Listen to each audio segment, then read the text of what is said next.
Wow! Mysore pak? పూర్వకాలంలో మైసూర్ ప్యాలెస్‌లో మహారాజులు తినేవారంటండి దీన్ని.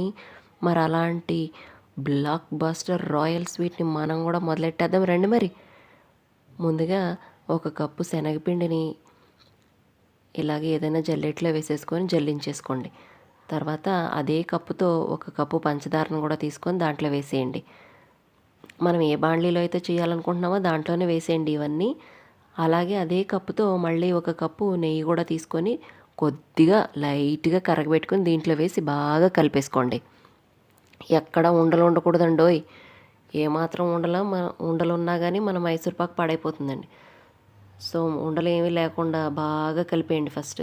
తర్వాత అదే బాండ్లీని డైరెక్ట్‌గా పొయ్యి మీద పెట్టేసి బాగా సన్నని సెగ మీద ఒక 7-8 నిమిషాల వరకు బాగా ఉడికించారనుకోండి, ఇలా అంచుల పక్క నుంచి బుడగలు బుడగల్లాగా వస్తూ ఉంటుందండి.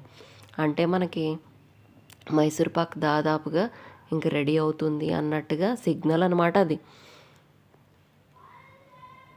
ఇలాగే ఇదే సన్నని మంట మీద ఇంకొక 2-3 నిమిషాలు బాగా ఉడికించారంటే గనక మనకి ఆల్మోస్ట్ పైనంతా కూడా ఒక లేయర్ లాగా బుడగలు వచ్చేసి మొత్తం మనకి పాలు విరిగిపోయినప్పుడు ఎలాగైతే అవుతాయో ఈ పిండి కూడా అలా అయిపోతుందనమాట.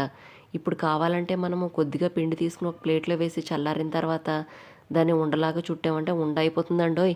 ఇదే మనకి కరెక్ట్ కన్సిస్టెన్సీ అనమాట. వెంటనే మనం స్టవ్ ఆఫ్ చేసేయాలి. ఈ బుడగలన్నీ చల్లారకుండానే ఒక నెయ్యి రాసుకున్న ప్లేట్లోకి దీన్ని మొత్తాన్ని పోసేసుకోవాలన్నమాట.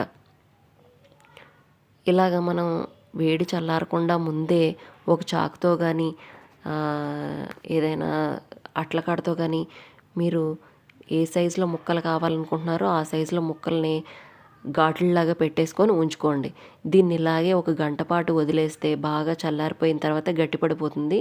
ఇలాగ మనం ఇంకొక ప్లేట్లోకి దీన్ని బోర్లేసేసుకొని పైనుంచి ఒక 2 దెబ్బలు గట్టిగా కొట్టామనుకోండి, చక్కగా మనకి మైసూర్ పాక్ రెడీ అయిపోయి తినడానికి రెడీ అయిపోతుందనమాట. దీన్ని ఇప్పుడు మనం ఇందాక ఘాట్లు పెట్టుకున్న చోట్లని మెల్లగా విరగ్గొట్టామంటే కనుక ముక్కలు మనకి విరిగిపోయి గుల్లగా ఉన్న మైసూర్ పాకు మనకి తినడానికి రెడీ అయిపోతుందన్నమాట. ఈ విధంగా మీరు ఎప్పుడు చూసుండ్రో. ఇంతకుముందు అయితే పాకం పట్టి దాంట్లో పిండి వేసి కొంచెం కొంచెంగా నెయ్యి వేసుకుంటూ చాలా పాత ప్రొసీజర్ అది. ఇప్పుడైతే ఇది చాలా మనకి సూపర్ ఈజీ మెథడ్ అనమాట.